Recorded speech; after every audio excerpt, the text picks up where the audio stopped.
Welcome in Deseret News Rewind Classics. I'm Dusty Litster, as always, joined by Dane Stewart, coming to you from our home office. Well, his home office, my basement. This is how awesome this is. I hope you're all staying safe. As always, represented by Heidemann Associates and brought to you by the Utah Army National Guard. Yeah, Dusty, and look, your home office is still it's in planning stages, right? And if you're in your planning stages for your life, maybe you're trying to figure out what that next plan should be, check out the Utah Army National Guard. Over 150 different career path options available. And hey, they're going to take care of you. Up to $20,000 in educational assistance, as well as up to $20,000 signing bonuses available through the Utah Army National Guard. To learn more, visit nationalguard.com. And maybe you're trying to protect that space and all the great work you did after you get on-job training from the National Guard. Heidemann Associates is there to take care of you and your family and help you plan your life. Look, lawyers aren't just for when something happens. There's preventative measures and things you can do to take care of you and your family. And go to Heidemann Associates. No one more trustworthy than I know in the law world than Justin Heidemann. I'm not saying there's anybody else, but he's the person I go to when I got questions, when I have needs, is Justin Heidemann. Go to www.utah.law, set up a free consultation, and out of that, get a will set up if you are a first responder during the pandemic. If not, then there's a flat rate. They're not going to charge you an hour for 5 minutes when you're working on your will at Heidemann Associates. Again, go to www.utah.law. Classics today, we go into playoff football 2017, Timpview and Woods Cross. This is going to be a lot of fun. We'll be joined by Woods Cross head coach, Coach Fresques, as well. Let's get started on Deseret News Rewind Classics.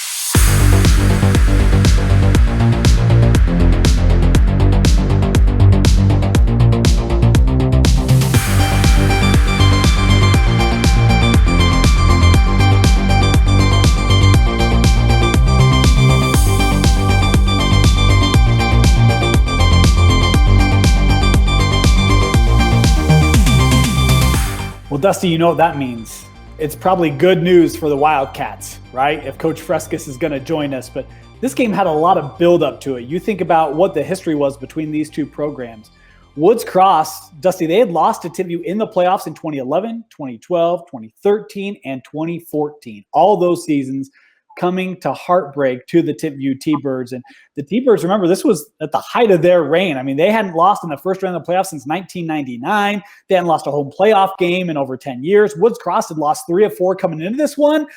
But hey, don't take our word for it. Here's what we thought at the time. But Timpview versus Woods Cross. Yeah, this, Woods Cross did not live up to the expectations that I had for him. Dusty, I thought that they'd be a little more physical, and I think that bountiful loss really kind of changed the trajectory for them in region play. Can they bounce back? Not against Timpview. Yeah. This is not the Timpview team that we saw against Corner Canyon. No, it's not. Let's put it that way. You know, I went to a game this week, and someone told me, yeah, all of a sudden you fell in love with Timpview. Yes, I did. Whoa. I got the Timpview T-Birds, my 5A state champion, Dusty. So you may have had Timpview in the championship game. Just in full disclosure, we whiffed, by the way. We didn't just whiff on this game. We may have left off the state champion. If you notice, somebody's to deposit and go back and see the details. We are not beyond showing our mistakes. Here's the other thing. Look, when we do the bracketology, it's more for us than for you because you don't want us picking you. And we say that every year, and this is just more proof that was true in 2017 just as it is in 2020. Yeah. Evidence Z right there. We got through all the letters. But we went into this game because there's so many reasons why we felt that way. Coming into this one, Woods Cross had not been winning a lot of games. Timpview had righted this ship after getting blown out by Corner Canyon. Jake Biggs takes over at quarterback. We'd seen them a lot, and maybe that's kind of part of the thing. We see teams a lot. I had the Alpha thing the year before. We'd seen them almost every week of the year where they fell in the semifinals to Springville. It's kind of the same idea here. We got to see Timpview a lot, but they had been playing well, where Woods Cross had come in, I don't want to say limping, that's probably the wrong way in, but maybe – the car's struggling a little bit. Yeah, I don't think that Woods Cross had all the momentum in the world, and I think that you look at Timpview and Biggs coming in, and that run game, you had Tua out of the backfield, you had Bosco, you had Biggs.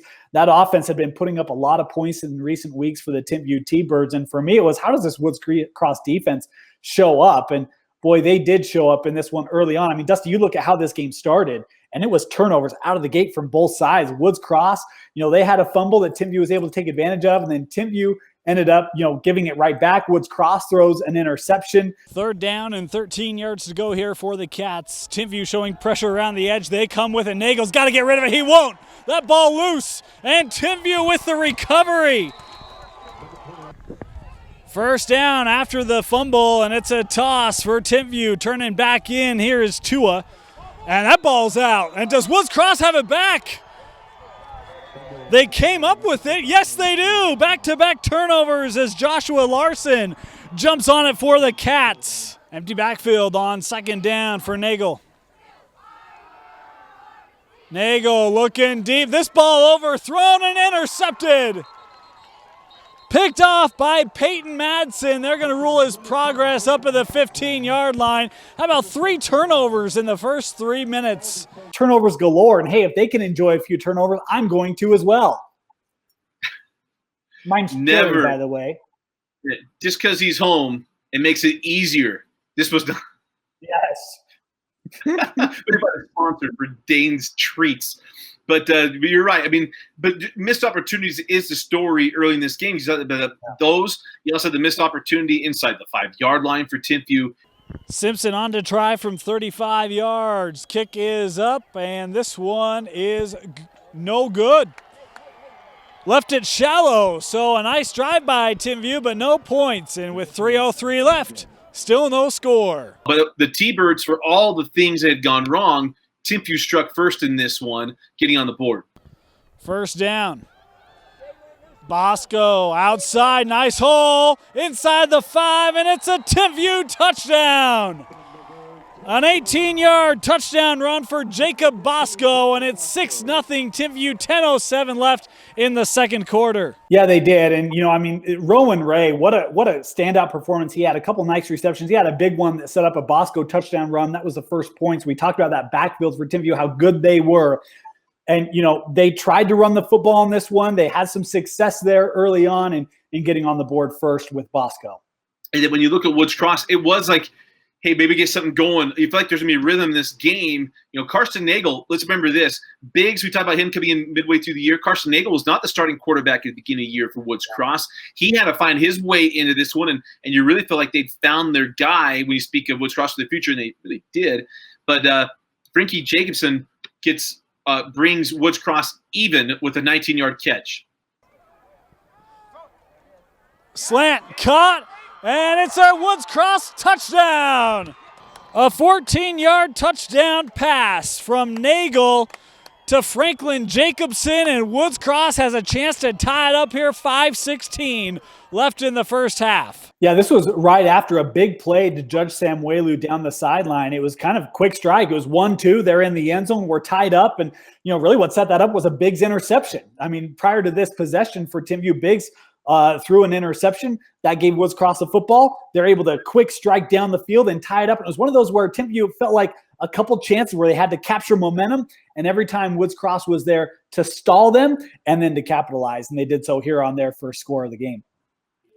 Coach, this game started with some turnovers at the half. It was 7-7. What was your feeling coming out at halftime? A tied ball game, knowing obviously you knew the history. What was the conversation like with you guys going into that second half? Going into that second half, really trying to tell our guys, first off, when you play a team like Timpview, sometimes the kids, even maybe the coaches, sometimes you're defeated before you even step on the field. And so we're preaching that whole week, like, you guys, this is a game that we can win. And so halftime was tied 7-7. It was really like, we have them kind of almost right where you want them as far as we're in the game. And we told you guys you can play with them, and honestly, we didn't play our best game. We did have turnovers, and I told them too, though, they probably didn't play their best half of football, so they're going to give us even more. But just really telling them, like, you guys can see we can not only hang right with these guys, but we can beat them. So just really trying to get that belief instilled in them. And in the third quarter, things started to pick up in this game a little more big plays where, both teams get touchdowns in the third quarter. Yeah, and this one, it's so interesting. We talk about the Woods Cross defense. They made a nice stand on the goal line. Now, it wouldn't matter as Tua would be able to run one in, take the lead. We talk again about Timpview, a chance to take momentum, and they give it right back. And this was Nagel to Samuelu for the touchdown to bring Woods Cross back in it. Nagel looking deep for Judge, and that ball caught. Is he in? They're going to say down at the 1. A huge gain from Nagel to Samuelu, and it's 1st and goal, Woods Cross. The pylon is down. Now the officials discussing whether it's a touchdown or not. That's a touchdown. Touchdown, Woods Cross. On 1st down, Nagel dials it up deep to Judge, and it's a 31-yard touchdown toss. The Cats with a chance to tie. So offensively, we knew that we weren't going to pound it down their throats because of how big they were. We have a great offensive line, great running back in Justice. We have definitely some great receivers and our quarterback to that game. So our game plan going in is, we're gonna hang our hats on throwing the football because we know we're not probably as physical as they are. And then early on in the game, we found out that they had a really good DB. And so whenever Judge was lined up on that side of that DB, they would go one-on-one with Judge. And when he was on the other side, they would double him. So I told my quarterback, when you see him one-on-one, you're going to throw to Judge. It's two good athletes, but Judge is one of the best, most amazing receivers that I've been around. And so we were going to take that chance every single time. In that moment, you feel like Woods Cross has all the momentum. Things happen. And we talked about him. He took over midway through the year. Jake Biggs, there's a reason why. It was his athleticism. He threw the ball pretty well, but he ran the ball extremely well, and his answer was really good. And the reason why this is a classic are big plays. Start of the 4th quarter, 2nd and 11 for Timpview. Biggs keeps it, and it's a big hole up the middle for Biggs. Biggs outside. Biggs to the 20, the 10. Touchdown, Timpview. Jake Biggs with a 59-yard touchdown run to start the 4th quarter. Timpview back on top. Yeah, how about this? We talk about a guy that, did have a tough game throwing the football, but he had a couple of big runs in this one earlier as well. This one he takes for a touchdown and to give Timpview that lead. And again, it just feels like with the experience of Timpview, and it's Timpview, big, powerful, they would find a way to bring it out. And I remember thinking, oh, yeah, okay, this is what Timpview does, right? They find a way to make a big play late. They get in the end zone. Their defense is going to come out with a stop. But it was Biggs here to give the lead back to Timpview here in the second half. And then, we get down the nitty-gritty of this ball game. The big plays continue. And, we're going to have another Samuelu, but it's a Samuelu brother. When you have guys that step up and play well, that is one of them. And Justice Samuelu, he was the guy. We talked about him every week, and it was always hard to remember which one. But what is you have a lawful thing. Haida, Minnesota, to be very proud of this. Judge and Justice Samuelu play a major role in this game.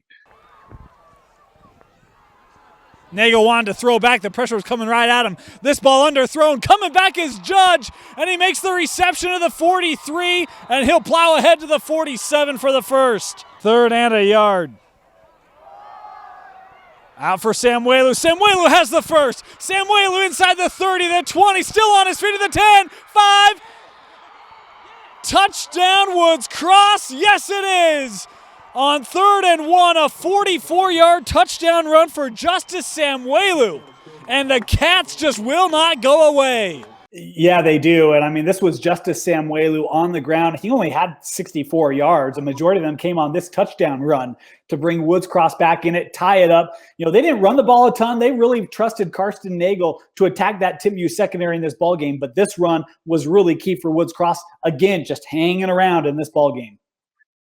Before we get to the end of this game, let's go through a couple, we'll call them categories, right? To steal from, someone helps us format our show. But let's go to maybe a forgotten play, Dane. What's a forgotten play in this game that maybe we need to make sure people remember? Yeah, I mean, for me, it's Rowan Ray, and the receiver for Timpview. He had a couple really nice, grabs in this one. But how about this one all the way back in the first half? First down, T-Birds right at midfield, and a play action for Biggs. Has a man deep, trying it, and what a catch! Made in double coverage by Rowan Ray, the junior, and it's first down, Timpview at the 20. Man, he was just such a beast down the field for Timpview in this ball game. I think he was just a sophomore at this point. I could be wrong on that, but I was thinking that he was pretty young in this ball game. I remember being like, that guy right there, he's got a bright future playing this game. And, man, he was a threat downfield all night for Timpview. We'll hit the next two. We have two more categories. We'll hit those after this. Let's go to the end of this game. Timpview gets a 44-yard field goal from Luke Simpson. And then Woods Cross, they had a chance. They got to score, Dane. I mean, it's late in this game. Walk us through what happens here. Well, you're inside of a minute left. And I remember thinking, man, they've looked to Judge Samuelu on the outside one-on-one all game long. And Karsten Nagel, one of his 42 throws, and this one is on the money to his outside receiver. Woods Cross at the Timpview 17 after the Wyatt reception. Nagel, quick throw, looking end zone for Samuelu. Caught! Touchdown, Woods Cross with 38 seconds left. The Cats take their first lead of the ball game. You guys get the ball back with a chance to take the lead late in the fourth quarter. Was there that movie moment where you're talking with your quarterback and you set him out there, Nagel, and saying, hey, this is your moment. We got him. Was there anything like that? Walk us through what happened before and then what you remember from that drive. Yeah, definitely. When we got the ball back with plenty of time, we all sat around as an offense on that sideline. And with the way the second half was going, like you guys said, it was 7-7 and a half. We ended up putting up 21 in the second half. We said, hey, we got this. We've been moving the ball well. Just take it one play at a time and just kind of just relax. I wanted to make sure they weren't too, uptight or had too much emotion going on. Just relax. But our quarterback, too, he was very, very confident. Fortunately for him, I mean, those last few games of the season when he ended up starting, our offense started clicking. And so he's a very confident, doesn't let the game get too big for him in those moments. So we knew that we were going to go down and score. I didn't see any hesitation or any guys kind of hanging their heads when Timpview went back up. So that last drive, we had a critical fourth down that we converted. And then on that play to score, that was one where we went quad formation. So we went quad in the field, and we got Judge backside one-on-one.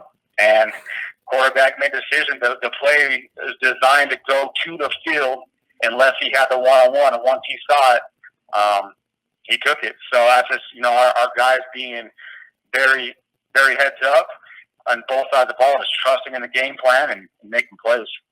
It's interesting to hear Coach Fresques talk about that play and everything that goes with that. It's just interesting because when you think of where this game was, it's huge for Woods Cross. Once get over the bugaboo. Not every team carries the losses. We'll talk about, they haven't won, but you also hear it.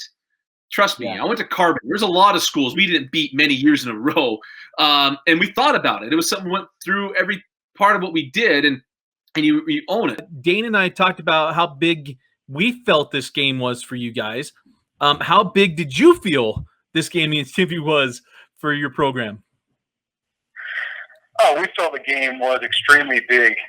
It being my first year there, once we found out that we were going to play Timpview, it was immediately brought to my attention. And I had known about the 2 years that they went to the semifinals and lost to Timpview. But like I said, they made it known that Timpview was basically kind of like Woods Cross's kryptonite, where they had knocked him out in several years in a row. So they really kind of had this, you could say hatred, but, just knowing that Timpview is a team that continually kept knocking them out.